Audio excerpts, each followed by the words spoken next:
now joined by the government House Leader Mark Holland. Mr. Holland, nice to see you. Welcome back. Thanks for having me.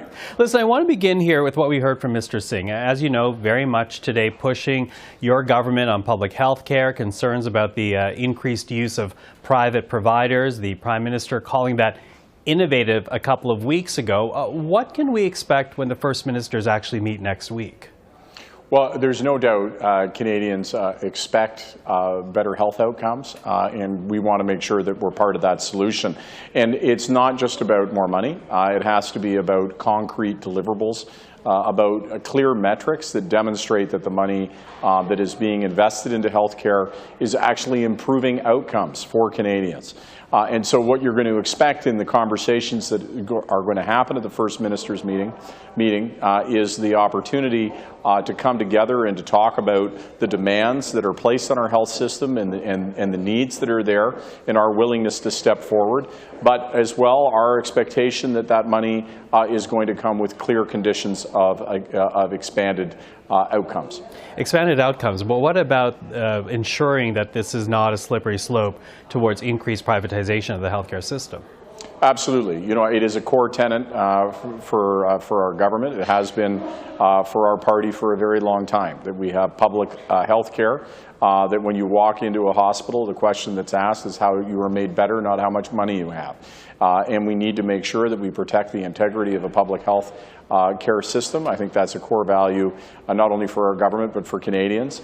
And that will be a critical part of the conversations, I think, with provinces to make sure that that is adhered to. Now, that's what we heard from Mr. Singh, from Mr. Poilievre today. He continues to essentially accuse your government of failing Canadians by spending too much, misleading Canadians, he says, about interest rates, doing nothing to get affordability under control. How do you counter that kind of message, bearing in mind that the polls do tell us that more Canadians support the Conservatives right now than they do the Liberals? Well, look, it is easy to criticize and to amplify fears and to expand anxiety. But I would say as we're going through the most difficult time that not only our country but the world has gone through since the Second World War, history does not look favorably on those that look to amplify fear and sow division. The reality is that we need leadership right now with concrete solutions and answers, and need to keep a level head. Canada's doing much better than most of the world, not only in terms of inflation, with one of the lowest rates of inflation of any of our comparator countries, but also the lowest deficit, the lowest debt to GDP of any country in the G7, and last year the best growth in terms of gross domestic product. Now, the reality is, because we're in a very difficult global climate, being the best isn't good enough. That still means it's very difficult to pay bills and to be able to meet your obligations. And that's why we continue to be focused so clearly on affordability. But pretending that the global problems that are happening don't exist and that Canada somehow is alone in suffering this and try to amplify people's fears and make them feel worse is just downright irresponsible. Now, I only have a minute here, but you mentioned all those obligations, trying to get life more affordable. You certainly have a lot of the agenda right now. You have healthcare, as you mentioned. There's pharmacare, energy transition, among others.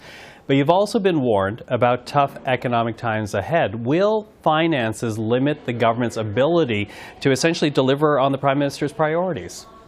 Well, look, we've made sure by having the lowest debt-to-GDP ratio of any G7 country, as I mentioned earlier, and the lowest deficit, that we continue to have strong fiscal capacity in this country, and that Canada has remained incredibly resilient. We're seeing a record low unemployment rate, where there's the largest female participation in the workforce in Canadian history.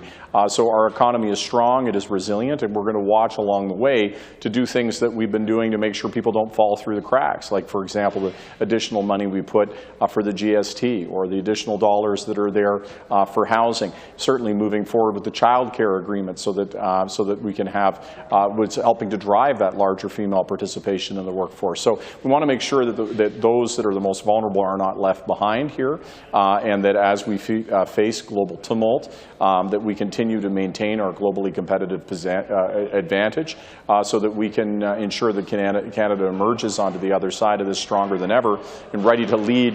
And I'll tell you, leading in good times is going to feel better than leading in bad times, but we're going to do both. Mark Holland, thank you very much for the time today. Thank you so much.